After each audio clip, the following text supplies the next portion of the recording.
Assalamualaikum warahmatullahi wabarakatuh dan salam sejahtera. Pada hari ini saya akan berkongsi tentang PJPK, subjek PJPK tingkatan 3. Apa saya nak kongsi pada hari ini ialah tentang PJPK tingkatan 3 unit 1 gimnastik asas. Gimnastik asas. Jadi sebelum kita masuk ke topik ini, untuk subjek tingkatan 3 ni, kita sentuh sikit tentang standard kandungan dia. Okey, 1.1 melakukan rangkaian kemahiran gimnastik asas dalam gimnastik terada.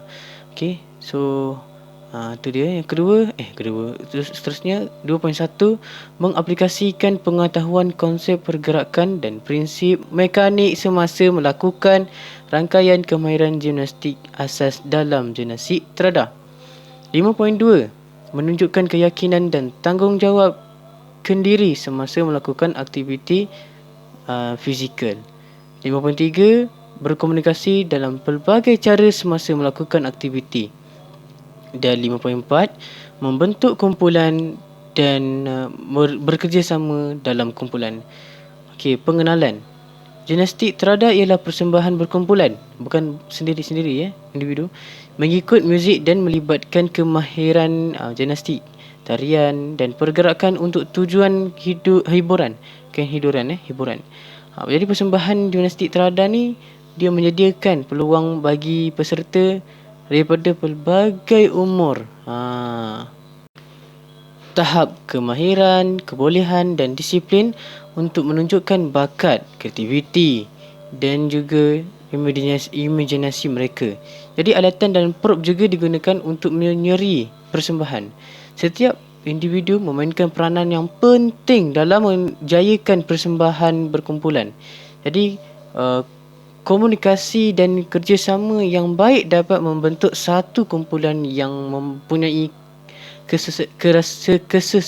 keserasian yang dan persefahaman dalam persembahan rutin gimnastik terada. Okey, seterusnya gimnastik terada. Gimnastik untuk semua. Okey, gimnastik terada boleh terdiri daripada hubungan rangkaian kemahiran gerak edar, imbangan, putaran dan hambur secara berkumpulan. Ingat tu. Itu edar, gerak edar, lepas tu imbangan, putaran dan juga hambur. Jadi susun atur rangkaian pergerakan boleh dilakukan mengikut kesesuaian dan kreativiti. Okey, kita tengok dulu satu persatu. Kita mulakan dengan gerak edar. Okey, gerak edar. Pergerakan dari satu tempat ke tempat lain dengan menggunakan pergerakan lokomotor. Lepas tu merangkak. Saya perlu bergerak dari satu tempat ke tempat lain. Langkah silang, grapevine dan berskip. Kita tengok imbangan pula. Kebolehan untuk mengekalkan keseimbangan apabila pusat graviti seseorang atau tapak sokongan diubah. Imbangan skala. Seterusnya imbangan bentuk piramid. Imbangan ini amat mencabarlah. Kita tengok yang ketiga pula, iaitu putaran. Pergerakan pusingan pada sesuatu paksi badan seperti paksi menegak dan paksi mendatar. Kan putaran mesti berpusingan. Jadi putaran roda, lepas tu putaran menegak 360 darjah dan juga guling hadapan. Okey, yang terakhir iaitu hambur.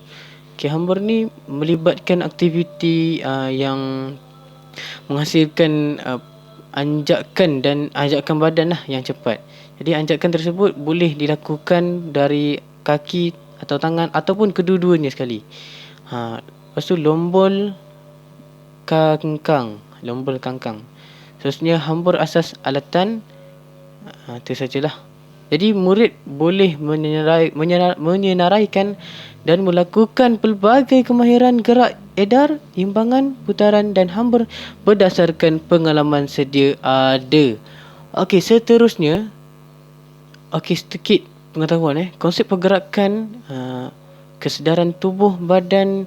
Pergerakan yang melibatkan kesedaran tubuh badan dari segi bentuk, imbangan, pemindahan berat badan lah, dan juga layakan, dan juga layangan. Bukan layakan, layangan. Ada salah pula. Biasalah cikgu ni, kadang cikgu tak lari dari kesalahan. Seterusnya yang kedua, kesedaran ruang. Pergerakan yang melibatkan kesedaran ruang, kesedaran ruang diri, ruang am dan batasan ruang dalam pelbagai arah dan aras dengan laluan lurus, berlengkok,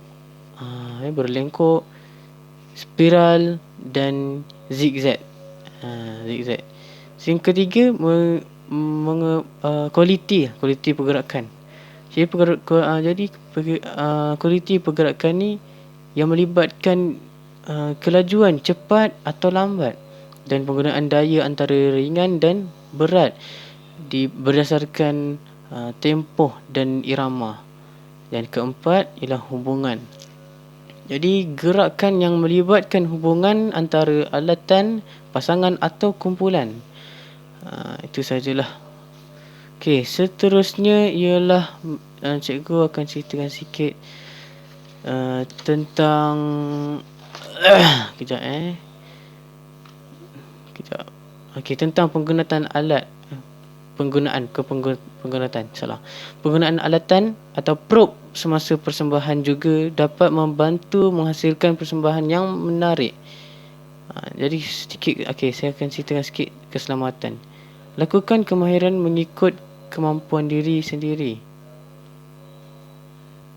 Gunakan tilam semasa melakukan aktiviti putaran dan hambur. Jadi tak boleh atas lantai, bahaya. Dan akhir sekali, lakukan aktiviti dengan pengawasan guru, bukan sendiri-sendiri. Okey, ingat tu. Bukan dengan guru, bukan sendiri-sendiri. Jadi itu saja perkongsian cikgu pada hari ini. Jadi ingat Gimnastik terada ni boleh terdiri daripada gabungan rangkaian kemahiran gerak edar, imbangan, putaran dan hambur. Yang telah cikgu beri penjelasan tadi, apa gerak edar tu macam mana, lepas tu imbangan tu macam mana. Nanti dengar balik. Kalau ada kekurangan, cikgu minta maaf dan cikgu akan sediakan quiz dekat description, dan korang boleh jawab lah soalan tu dekat komen.